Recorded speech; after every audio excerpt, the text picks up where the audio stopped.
ಬೆಂಗಳೂರಲ್ಲಿ ನಾವು ಈ ಥರ ಒಂದು ಸೈಟ್ ತೊಗೊಳ್ತೀವಿ 30-40 ಅಥವಾ 40-60 ಸೈಟ್ ತೊಗೊಳ್ತೀವಿ ಅಂತ ಹೇಳಿದರೆ ಮಿನಿಮಮ್ ಅಂದರೆ 1 ಕೋಟಿ ಬೇಕು.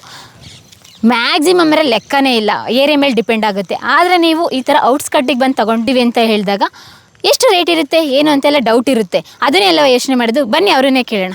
ಇಲ್ಲೆಲ್ಲ ಸ್ಕ್ವೇರ್ ಫೀಟ್ ಎಲ್ಲ ಹೇಗೆ ಮೇಡಮ್? ಇಲ್ಲಿ 1 ಸ್ಕ್ವೇರ್ ಫೀಟ್ ಬಂದುಬಿಟ್ಟು ಪ್ರೀ ಲಾಂಚ್ ಪ್ರೈಸ್ ಬಂದುಬಿಟ್ಟು 1 ಸ್ಕ್ವೇರ್ ಫೀಟ್ಗೆ 3000 ತೊಗೊತಾ ಇದ್ದೀವಿ. ಆ್ಯಂಡ್ ಕಾರ್ಪಸ್ ಫಂಡ್ನ ಆ್ಯಡ್ ಮಾಡ್ತೀವಿ. 300 ರುಪೀಸ್ ಕಾರ್ಪಸ್ ಫಂಡ್ನ ಆ್ಯಡ್ ಮಾಡ್ತೀವಿ. ಈ 300 ರುಪೀಸ್ ಕಾರ್ಪಸ್ ಫಂಡ್ ಬಂದುಬಿಟ್ಟು ನಮಗೆ ಲೇಔಟ್ಗೆ ಆಗಲ್ಲ. ಇದು ಬಂದುಬಿಟ್ಟು ಅಸೋಸಿಯೇಷನ್ಗೆ ಹೋಗುತ್ತೆ. ಈ ಲೇಔಟ್ಗೆ ನಾವು ಒಂದು ಅಸೋಸಿಯೇಷನ್ ಅಂತ ಇಟ್ಟಿರ್ತೀವಿ. ಈ 300 ರುಪೀಸ್ ಬಂದುಬಿಟ್ಟು ಅಸೋಸಿಯೇಷನ್ಗೆ ಹೋಗುತ್ತೆ. ಯಾಕಂದರೆ ಡೆವಲಪ್ಮೆಂಟ್ ಮಾಡಿರ್ತೀವಿ, ಗಿಡಗಳಿಗೆಲ್ಲ ನೀರು ಇಡಬೇಕು, ಅವ್ರಿಗೆ ಸೆಕ್ಯೂರಿಟಿ ಬೇಕು, ಮೇಂಟೈನ್ ಮಾಡೋಕ್ಕೆ ಸೆಕ್ಯೂರಿಟಿಗೆ ಬೇಕು.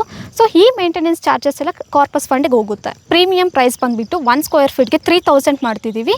ಆ್ಯಂಡ್ ನಾವು ಕ್ವಾಲಿಟಿ ಪ್ರಾಡಕ್ಟ್ ಕೊಟ್ಟಿರೋದ್ರಿಂದ ಲೈಕ್ ಫರ್ದರ್ ಡೇಸಲ್ಲಿ ಇಟ್ ಗೋಸ್ ಟು 4500 to 5000 ಹೋಗುತ್ತೆ.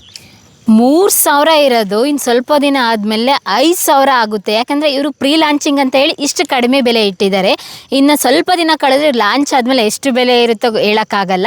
ಇನ್ಯಾಕೆ ತಡ ಮಾಡ್ತೀರಾ? ಇವರ ಕಾಂಟ್ಯಾಕ್ಟ್ ನಂಬರ್, ಇವರ ಆಫೀಸ್ ಅಡ್ರೆಸ್ಸು, ಈ ಲೊಕೇಶನ್ ಕೂಡ ಮೆನ್ಷನ್ ಮಾಡಿರ್ತೀನಿ. ಯಾರಿಗೆಲ್ಲ ಒಂದು ಹಿಲ್ ಸ್ಟೇಷನಲ್ಲಿ ಸೈಟ್ ತೊಗೋಬೇಕು ಅಂದ್ಕೊಂಡಿರ್ತಾರೆ, ಗೋಲ್ಡನ್ ಅಪರ್ಚುನಿಟೀಸ್ ಕೊಡ್ತಾ ಇದ್ದಾರೆ ನಮ್ಮ ಮಂಗಳ ಪ್ರಾಪರ್ಟೀಸ್ ಕಡೆಯಿಂದ.